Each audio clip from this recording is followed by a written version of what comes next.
cómo es la figura de Leonardo cuando enseña a sus seguidores y qué les enseña,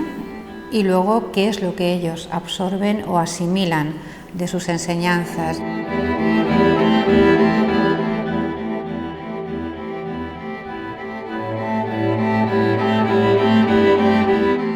La enseñanza de Leonardo, cómo él enseña a sus discípulos, se apoya sobre todo en el entrenamiento de la mirada, en enseñarles a observar, a reflexionar sobre lo que han observado antes de ponerse a pintar.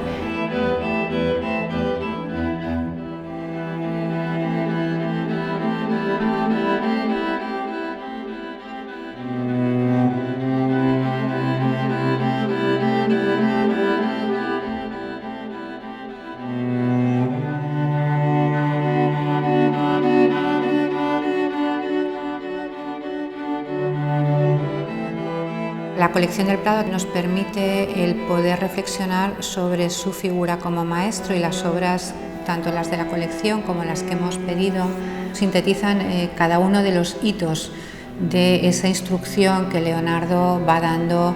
a sus colaboradores, si queremos llamarlos colaboradores, alumnos o asociados, durante muchos años, pero especialmente durante los años de estancia en Milán.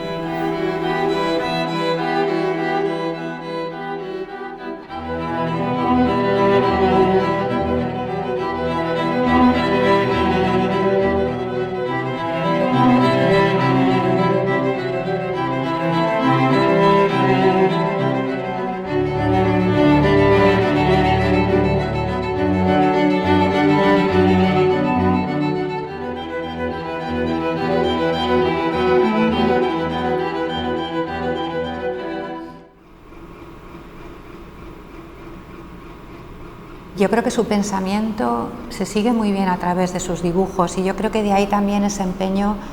en entrenar a los alumnos a través del dibujo.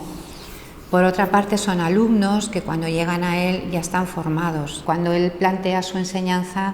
una de las cosas que dice es que ya tienen que estar instruidos en perspectiva y en geometría, y posiblemente también en los rudimentos básicos de la pintura. Es decir, él no puede perder tiempo en enseñarles a preparar un soporte o en enseñarles cómo se traspasa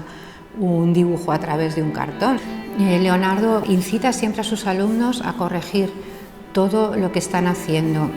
y al registrar, a que llevasen en el bolsillo siempre un pequeño cuaderno en el que ir representando las formas o las actitudes o las escenas que ellos veían durante sus paseos por las ciudades o sus paseos por el campo.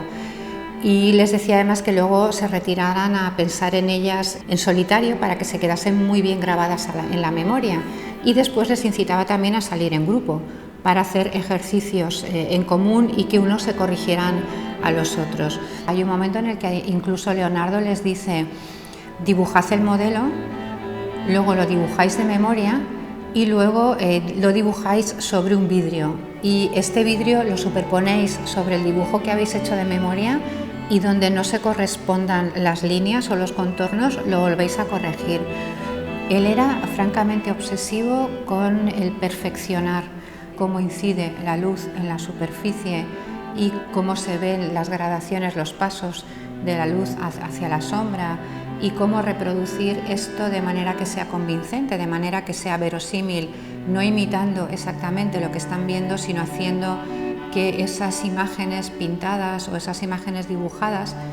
te remitan al objeto real, provoquen en ti las mismas sensaciones que provocaría el objeto real. Y toda su obsesión es que toda la imagen estuviera integrada,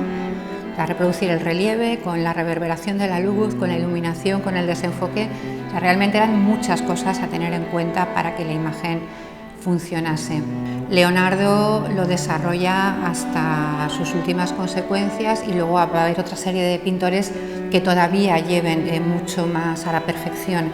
esta práctica, como puede ser Andrea del Sarto o Rafael o bueno, incluso el propio Caravaggio, que utiliza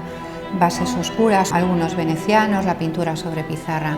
La colección del Prado nos permite, sin tener ningún Leonardo, seguir avanzando en el conocimiento de su figura, de su figura como pintor, de su figura como maestro, de su figura como pensador y como observador,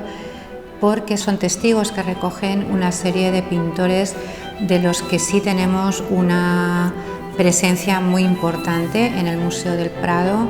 con obras como la Virgen de la Perla de Rafael o la Virgen de la Scala de Andrea del Sarto, que recogen muchas de las teorías